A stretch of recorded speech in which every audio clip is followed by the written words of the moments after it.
Assalamualaikum warahmatullahi wabarakatuh. Alhamdulillahi rabbil alamin. Wassalatu wassalamu ala asyrafil anbiya'i wal mursalin Sayyidina wa maulana Muhammadin wa ala alihi wa ashabihi ajma'in. Amma ba'd. Baraya santri yang dirahmati Allah subhanahu wa ta'ala, pada episode yang lalu saya telah menjelaskan 7 macam air yang bisa digunakan untuk bersuci.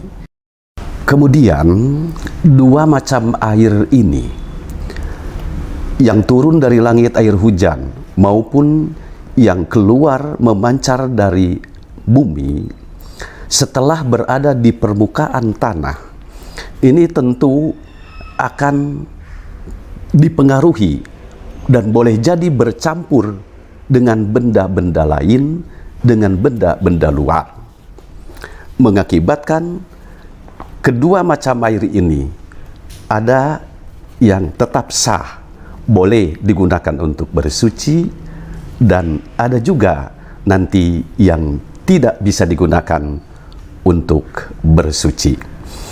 Oleh karenanya, di dalam kitab-kitab fikih ini dikatakan air-air yang 7 macam di atas yang disingkat menjadi 2 macam itu dibagi menjadi 4 bagian.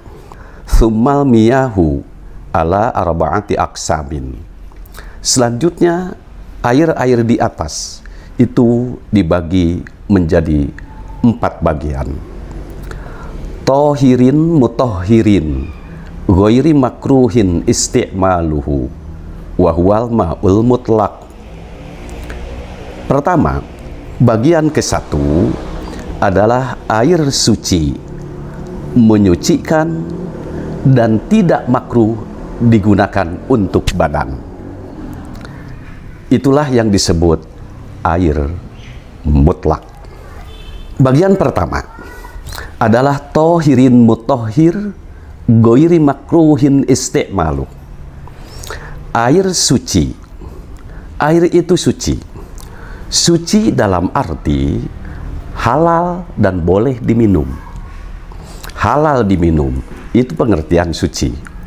Kemudian pengertian mutahhir, menyucikan, ialah sah digunakan untuk menghilangkan hadas, yaitu berwudu dan mandi wajib. Kemudian sah juga digunakan untuk menghilangkan, menyucikan najis, seperti mencuci pakaian dan benda-benda lain yang terkena benda najis. Pengertian menyucikan. Lagi pula tidak makruh digunakan untuk badan. Boleh dan tidak ada halangan apa-apa digunakan untuk badan, untuk mandi, untuk wudhu, atau penggunaan-penggunaan lainnya yang langsung kepada badan kita. Ini disebut air mutlak. Baraya santri yang dirahmati Allah subhanahu wa ta'ala, secara mudahnya bahwa air mutlak itu ialah air yang bila disebut, dikatakan air, maka tidak bercampur dengan benda-benda lain atau tidak disertai dengan benda-benda lain yang mencampurinya, seperti air teh, air kopi, air susu. Itu bukan air mutlak, karena ketika disebut air maka mesti dirangkaikan dengan nama benda yang mencampurinya. Air mutlak ini ialah air yang murni, yang bila disebut air maka tidak disertai dengan nama benda yang mencampurinya. Baraya santri yang dirahmati Allah subhanahu wa ta'ala, secara mudahnya bahwa air mutlak itu ialah air yang bila disebut, dikatakan air, maka tidak bercampur dengan benda-benda lain atau tidak disertai dengan benda-benda lain yang mencampurinya. seperti air teh, air kopi, air susu, itu bukan air mutlak. Karena ketika disebut air, maka mesti dirangkaikan dengan nama benda yang mencampurinya. Air mutlak ini ialah air yang murni, yang bila disebut air, maka tidak disertai dengan nama benda yang mencampurinya. Ini yang pertama. Kemudian yang kedua, watohirin mutohirin makruhin istiqmaluh wahwal ma'ul musyammas. Bagian kedua adalah air yang suci, boleh dan halal diminum.